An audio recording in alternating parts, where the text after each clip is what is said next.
Hi, everyone. Thank you so much for joining with me today. I am here with Kristen, who is from Furnish, a online direct-to-consumer furniture retailer.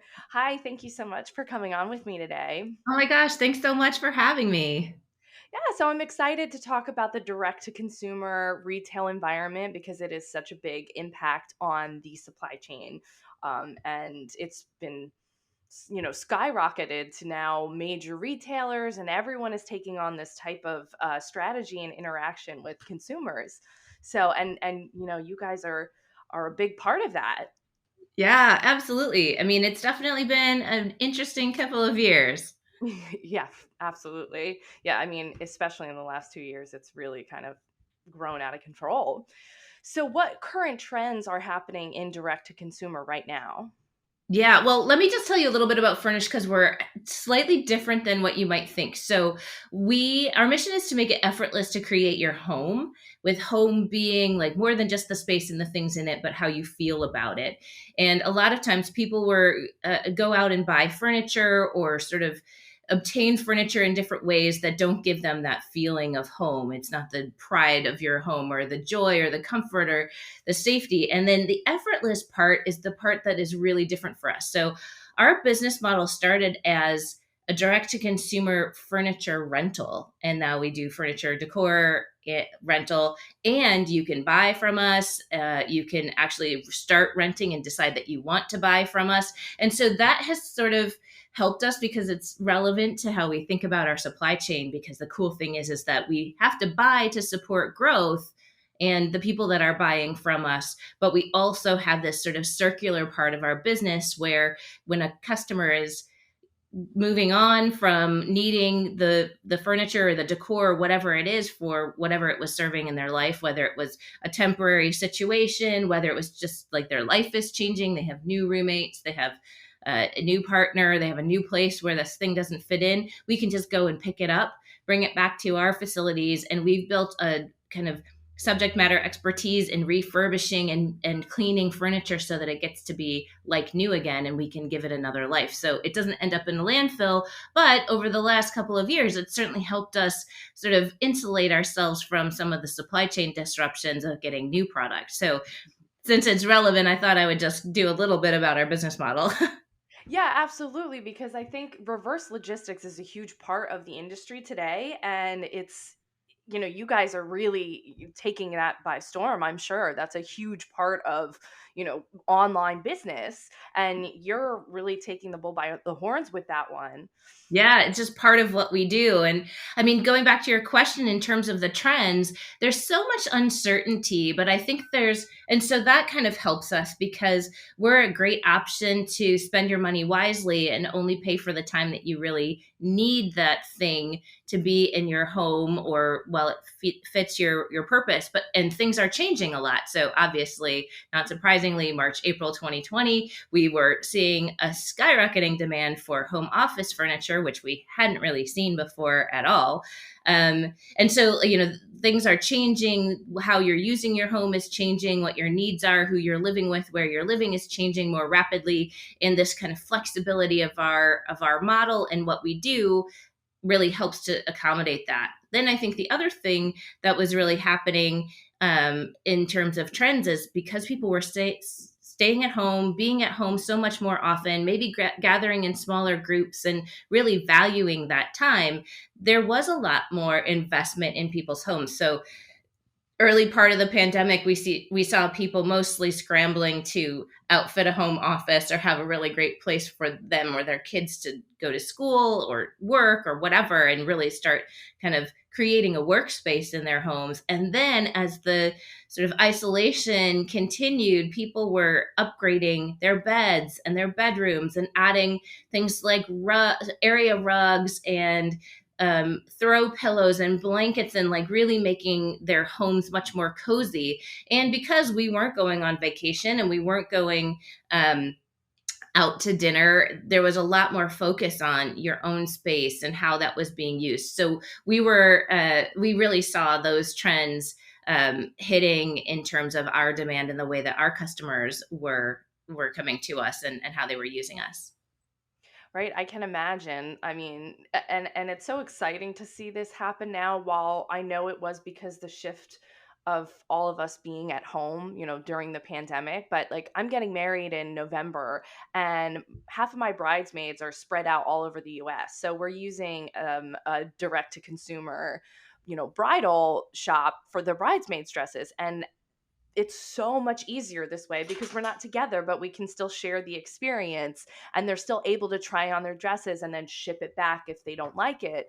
So we still get that fun experience, but without having to, do all this travel. Yeah, that's awesome. And I think it's, the last couple of years have accelerated things that I don't think are completely new for us.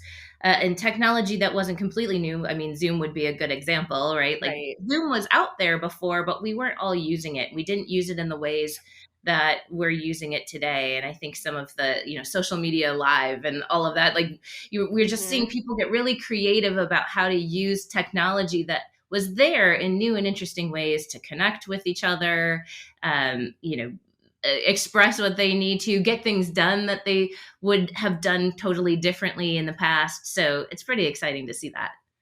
Yeah, you make a really good point because, I'm excited to use this website now, but 2, 3 years ago, if I was getting married then and I introduced this to my friends, it would probably be a whole thing. Everyone would be nervous about it. No one would know what I was talking about.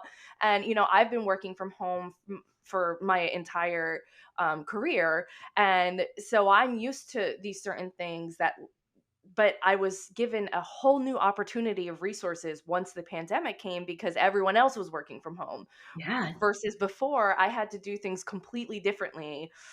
So it's really interesting to see all this technology that's been here, but now becomes more popular and is a part of everyone's everyday use. It's totally. wild to see. Totally. Totally. So, what do you think on the logistics side of things? How is direct to consumer handled differently?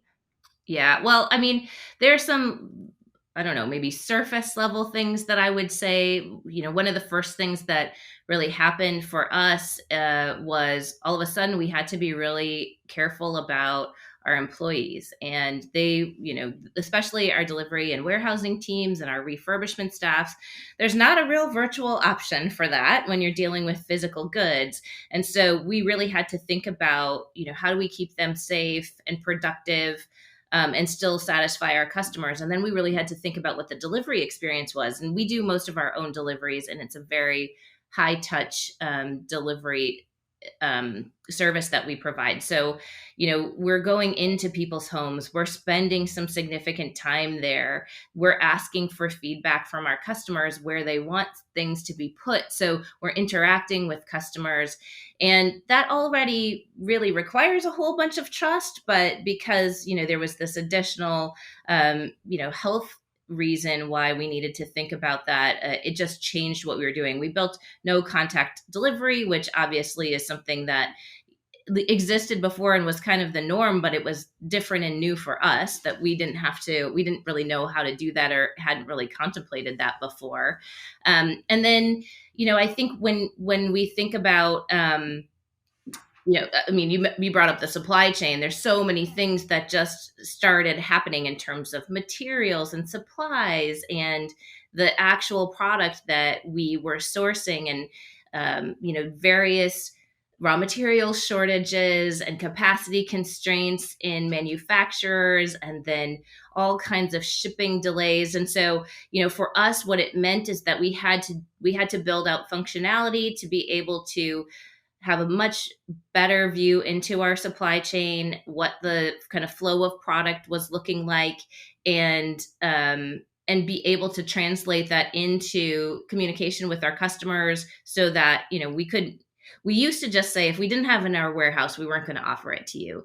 But the change has been now there are these lead times and everybody is experiencing it, so it's much more normal in furniture especially, but everywhere, to be able to sort of order an item that's on back order, so to speak. But we didn't have that, right? So we had to do a lot of work um, to outfit and instrument our supply chain so we could understand a little bit more about where was the product, when did we think it was going to be able to be in our warehouse, and then translate that into a promise that we could make to our customers. So that was a whole big difference in terms of the customer experience.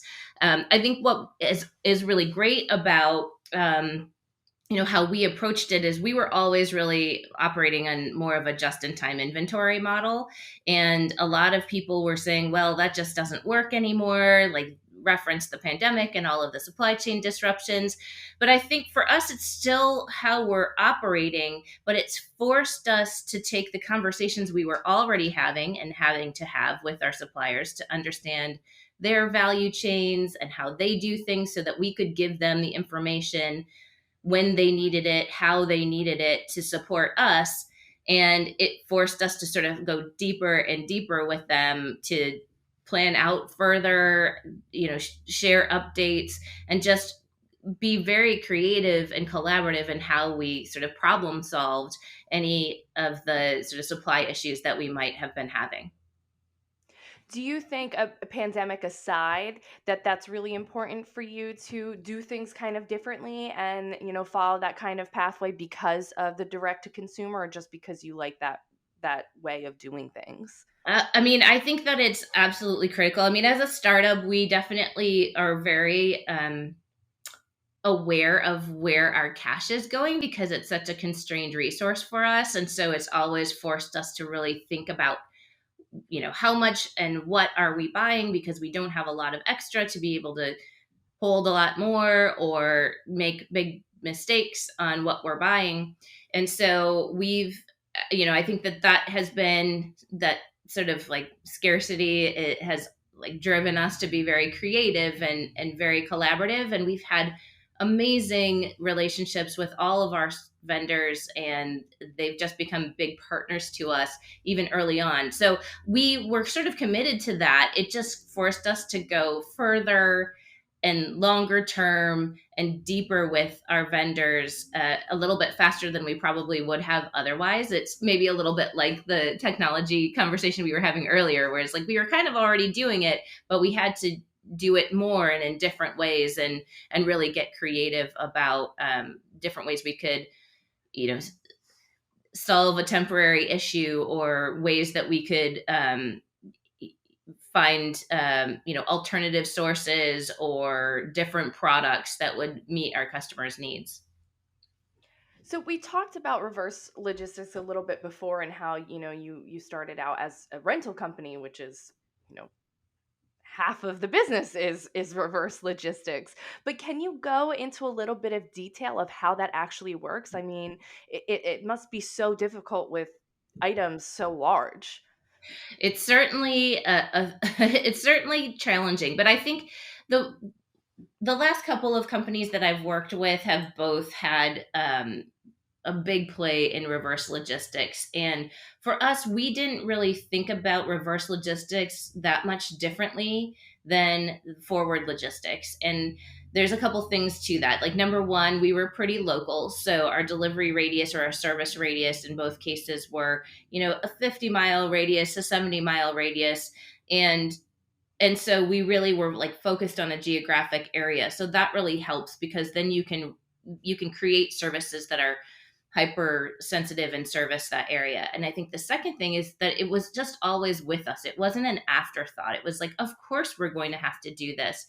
And so when we plan all of our logistics, there are just, we call them trips, or other places we call them stops.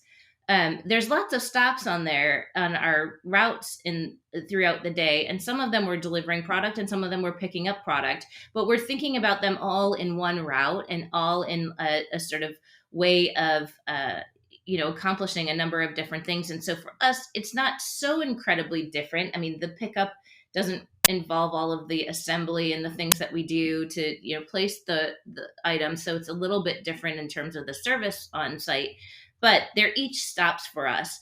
The biggest issue for us is to make sure that we don't fill up a truck in the morning when it's coming from the warehouse and then go try to pick up more stuff right in the beginning of the day. But other than that, these are just sort of like the to-do list, and we just make it part of what we do from the get-go. So for us, it's not really an exception like it is for a lot of more e-commerce related folks, and there's some great solutions out there if a direct to consumer or more e-commerce sort of nationwide company wanted to get some help with reverse logistics, and that like there's a lot of businesses that have grown out of that necessity, and the fact that that really is an exception, whereas for us most of the time we're getting our stuff back eventually, and so that was sort of built into our process from the get-go.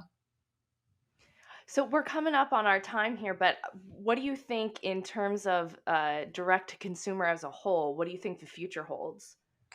I just think that there's a couple of things. I think that consumers these days really like to know kind of who is making the product and where is that product coming from, and I think that that direct relationship between the customer and the product or the brand is so powerful. And I think it just gives a ton of opportunity for brands to really create the experience and the full brand that they're looking for, because there are not a lot of intermediaries in between their customers and them. So I love that about direct to consumer and where we're going. And I think that it's so powerful also to just be able to, well, I mean, it's the sort of like reverse part of that is like, what is that feedback loop that comes from customers back to the company, so that they can continue to evolve their products and their services based on the feedback from their consumers, and really get like those direct cues from their consumers about what they want next or how things are changing, and without a lot of sort of intermediaries in the way, that communication, if you're really listening and looking for it, can be so powerful. And so I'm excited about that. I mean, I think the challenge will always be being discovered as a direct to consumer brand, because you're having to do all of that work yourself. But I think there's more and more creative ways of doing that, and obviously social media and different affiliate or influencer or name it, all kinds of other channels that you can use to get to customers, and just experiential things that you can do to allow your customer to understand not only your product or your service, but also the sort of brand that goes around it, so that they can feel that emotional connection. There's a lot of opportunities there, but that's also the challenge. So super excited about direct to consumer. I think it's because that feedback loop happens so quickly. There's so much innovation and constant change, and it's a really fun area of retail these days, I think. Yeah, I absolutely agree. I think the future of the supply chain and retail in general it is for sure going to be visibility and that two-way communication in real time. Totally. Yeah. Well, that's all I have time for today, but thank you so much for coming on with me. Absolutely. Thanks for having me. Yeah, and like you said, I'm excited to see where D2C is going to go in the future. I think it'll be a really great industry. Yeah, absolutely. Thanks so much.